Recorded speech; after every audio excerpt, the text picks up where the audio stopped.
Hello बच्चों, आज की वीडियो के अंदर हम बात करने वाले हैं अपने टाइप्स ऑफ डिस्काउंट की। इसकी टाइप्स ऑफ डिस्काउंट। बेटा आप लोग की क्लास में यानी कि 11th और 12th क्लास में तीन तरह के डिस्काउंट होते हैं। एक होता है आप लोग का ट्रेड डिस्काउंट, एक होता है आप लोग का ट्रेड डिस्काउंट, एक होता है आप लोग का कैश डिस्काउंट, और एक होता है बच्चों इसी से जुड़ा हुआ लेकिन हल्का सा अलग होता है जिसका नाम होता है रिबेट।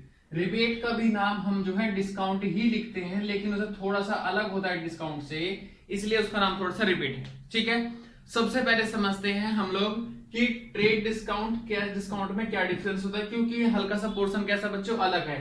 सो प्लीज अगर आप लोग मेरे साथ बने रहेंगे तो मेरे चैनल को प्लीज सब्सक्राइब कर लेना, और चैनल को प्लीज सब्सक्राइब करने के बाद वीडियो को लाइक कर देना। तो हम बात करते हैं ट्रेड डिस्काउंट की बच्चों। ट्रेड डिस्काउंट जो होता है वो एक सेलर और एक परचेजर के बीच में माल को खरीदने और बेचने के लिए किया जाता है। सर वो तो कैश डिस्काउंट भी किया जाता है। नहीं बच्चों, मैंने बोला एक्सेस माल, यानी कि अगर हम कोई माल एक्स्ट्रा क्वांटिटी में खरीदते हैं, जैसे कि आप किसी दुकान पे जाओगे, दुकान वाले से बोलोगे भाई एक रजिस्टर यानी कि एक नोटबुक दे दो, तो वो आपसे पूरे पैसे लेगा। लेकिन अगर आप वही जो रजिस्टर है एक नोटबुक है उससे आप 100 क्वांटिटी में मांगोगे तो डेफिनेटली वो क्या करेगा, अपने प्राइस को हल्का सा कम करके देगा, यानी कि पर यूनिट कैसा हो जाएगा, कम हो जाएगा। तो इनडायरेक्टली क्या हुआ कि अगर आपने किसी भी दुकानदार से बल्क में सामान खरीदते हो यानी कि इकट्ठा सामान खरीदते हो, बहुत सारा माल खरीदते हो, तो उस टाइम जो डिस्काउंट दिया जाता है उसे बोलते हैं बेटा हम लोग ट्रेड डिस्काउंट, यानी कि माल के खरीदने बेचने के ऊपर एक्स्ट्रा क्वांटिटी में क्या दिया जाता है, trade discount. Sir cash discount, cash discount का मतलब होता है बच्चों कि अगर आपने किसी को ऑन टाइम पेमेंट कर दी। एग्जाम्पल के तौर पे मैंने आप लोगों को बोला कि बच्चों अगर मैं आपको ट्यूशन पढ़ाऊंगा, ठीक है, और आपने अगर मेरी फीस एडवांस दे दी तो मैं आपसे 100 रुपए कम लूंगा, और अगर महीना होने के बाद दी तो मैं आपसे 100 रुपए ज्यादा लूंगा, और आपने 3 महीने बाद दी तो मैं आपसे जो है 300 रुपए ज्यादा लूंगा। तो ये सिर्फ पैसे के आज जल्दी आने और लेट आने के लिए जो है कैश डिस्काउंट दिया जाता है, ताकि जो सेलर है ये चाहता है कि परचेजर माल खरीद के ले जाए और वो तुरंत तुरंत पैसे दे जाए, तो उसको क्या बोलते हैं पेमेंट के टाइम पे कैश डिस्काउंट। सर रिबेट क्या होता है, बेटा रिबेट हल्का सा अलग होता है कि अगर मैंने आपको बोला कि भाई इस तरह का मुझे माल चाहिए, ठीक है, और मैं आपको 100 रुपए देने के लिए तैयार हूं 1 यूनिट के, लेकिन सेलर ने बोला सर माल तो देखो ऐसा ही है लेकिन हल्का सा लो क्वालिटी के अंदर है, ठीक है। मैंने कहा कोई बात नहीं भाई, थोड़े से पैसे कम लगा लो और मैं आपको जो है पूरे पैसे दे दूंगा। तो माल की क्वालिटी पुअर हो जाने के कारण, जैसे मेरी स्पेसिफिकेशन है उस माल की क्वालिटी लो हो जाने के कारण जो डिस्काउंट सेलर परचेजर को देता है उसे क्या बोलते हैं हम लोग, रिबेट, ठीक है। लेकिन जो अगर आप जर्नल एंट्री पास करोगे तो उसे रिबेट ही लिखोगे, उसे डिस्काउंट नहीं लिखोगे। तो बस मैंने आपको बताया कि रिबेट भी एक तरह की छूट होती है, ठीक है। एक तरीका, दूसरा तरीका, एग्जाम्पल के तौर पे जैसे कि मैंने आपसे माल खरीदा, मैंने माल खरीदा ना आपसे, तो मैं आपको पैसे जो है 3 महीने बाद दूंगा। मान लो कि मैं आपको 10,000 रुपए दूंगा 3 महीने के बाद में। तो लेकिन क्या होगा कि मेरे पास बेटा पहले पैसे जो है पहले से ही अरेंज हो गए, 3 महीने से पहले ही हो गए, और वो पैसे मैंने आपको जो है 1.5 महीने में ही रिटर्न कर दिए। तो उस टाइम पे क्या होगा, मैं आपसे रिक्वेस्ट करूंगा, कौन सी रिक्वेस्ट करूंगा कि सर 3 महीने बाद मैं आपको 10,000 रुपए देने वाला था, मैं आपको टाइम से पहले पैसे दे रहा हूं, तो थोड़ी सी छूट दे दीजिए। तो जो थोड़ी सी छूट है ना वो भी आपका किसके अंदर आएगी बेटा, रिबेट के अंदर ही आएगी। क्लियर है, इसका कॉन्सेप्ट जस्ट अलग है, इन दोनों में और सुन लीजिए थोड़ा सा डिफरेंस। ट्रेड डिस्काउंट जो होता है वो डजंट मैटर कि आपने उधार माल खरीदा है या नगद माल खरीदा है, यानी कि कैश में पेमेंट करिए, डजंट मैटर। अगर आपने माल बल्क क्वांटिटी में खरीदा है तो उसके लिए आपको डिस्काउंट मिलेगा, और बल्क क्वांटिटी के लिए माल खरीदने के जो हम ट्रेड डिस्काउंट देते हैं इसलिए हम उसे बुक्स में रिकॉर्ड नहीं करते, क्योंकि बुक्स में किसकी रिकॉर्डिंग की जाती है, सिर्फ फाइनेंशियल ट्रांजेक्शंस की। और कैश डिस्काउंट ये पैसों से सीधा सीधा जुड़ा हुआ है, पैसे के लेने देने पे डिस्काउंट होता है, ठीक है। जो उस टाइम पे डिस्काउंट मिलता है उसे बोलते हैं कैश डिस्काउंट, और इसकी एंट्री हम पास करते हैं, ठीक है। मैं फिलहाल अब एक चीज बताता हूं, सेलर और परचेजर दोनों की तरफ से बताऊंगा मैं आप लोगों को बच्चों डिस्काउंट की एंट्री। सुनो, अब डिस्काउंट दो तरीके से है, डिस्काउंट मुझे मिल भी सकता है और मैं पे भी कर सकता हूं। अगर डिस्काउंट मुझे मिला तो मेरा फायदा होगा, और मेरा फायदा क्या होगा, क्रेडिट होगा। वहीं अगर मैंने डिस्काउंट किसी को दिया तो मेरा क्या है, नुकसान है, और नुकसान मेरा क्या होगा, डेबिट होगा।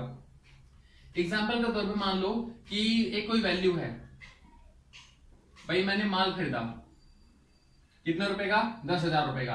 क्वेश्चन के अंदर ट्रेड डिस्काउंट भी गिवन है 10% का, उसके अंदर टैक्स भी गिवन है, टैक्स जैसे कि मान लो आईजीएसटी गिवन है, मैं मान के चलता हूं वो भी कितने परसेंट का गिवन है 10, ताकि कैलकुलेशन आसान हो जाए। और साथ ही साथ कैश डिस्काउंट भी गिवन है, वो मान लो वो भी 10% है। बच्चों ध्यान रखना कैश के आने जाने पे डिस्काउंट लगेगा। अब सबसे पहले क्वेश्चन में आपको वैल्यू गिवन है, परचेज वैल्यू या सेल वैल्यू, ठीक है। अब सबसे पहले हम नंबर 1 पे क्या घटाएंगे, ट्रेड डिस्काउंट, फिर हम लोग क्या करेंगे नंबर 2 पे अपने टैक्स आईजीएसटी या सीजीएसटी कोई भी टाइप का टैक्स होगा उसको हम ऐड करेंगे। लास्ट में हम क्या करेंगे, अपना कैश डिस्काउंट माइनस कर देंगे जितनी भी हमने पेमेंट करी होगी। एग्जाम्पल के तौर पर मान लीजिए कि 10,000 रुपए था, उसमें से क्या करेंगे बच्चों हम लोग, ट्रेड डिस्काउंट माइनस कर देंगे, जो कि कितने रुपए माइनस हो गया हमारा 1,000 रुपए, कितना बचा 9,000। अब हमारे सामने पहले क्या है आईजीएसटी, तो बेटा हम क्या करेंगे आईजीएसटी को ऐड कर देंगे 9,000 का, ये डिस्काउंट किसका घटा इसका, और आईजीएसटी इस वैल्यू को जोड़ेंगे, कितने रुपए बनेगा मेरा 900, तो कितना हो गया 9,900 मान लो। उसके बाद कौन सा डिस्काउंट है हमारा, कैश डिस्काउंट, और ये भी कितना है बच्चों हमारा 10% है, ठीक है।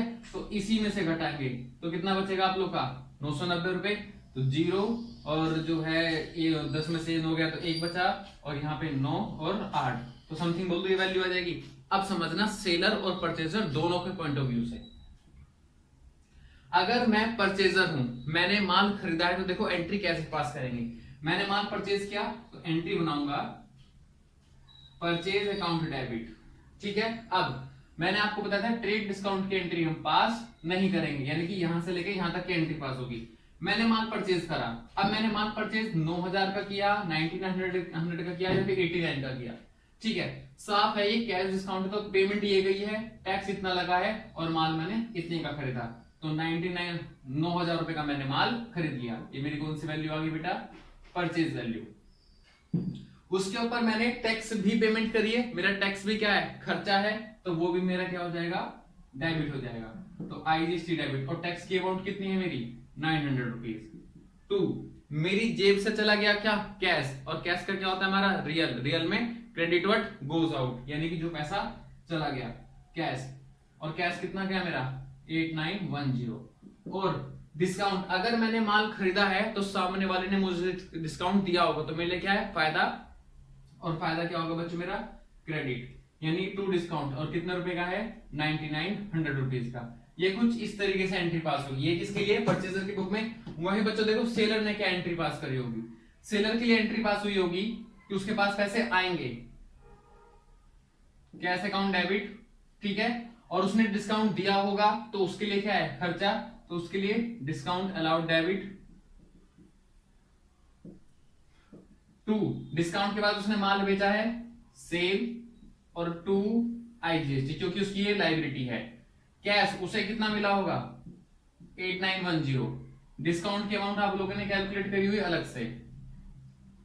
सेल जितना यहां परचेज था सेल उसके लिए उतना ही होगा, ठीक है, और आईजीएसटी की अमाउंट उसकी क्या है अलग से है। तो इस तरीके से मेरी दोनों ही बुक्स में एंट्री पास होंगी। तो प्लीज अगर आप लोगों को मेरी वीडियो अच्छी लगी और कॉन्सेप्ट समझ में आया तो प्लीज चैनल को सब्सक्राइब कर देना, प्लीज यार वीडियो को लाइक कर देना। Thank you.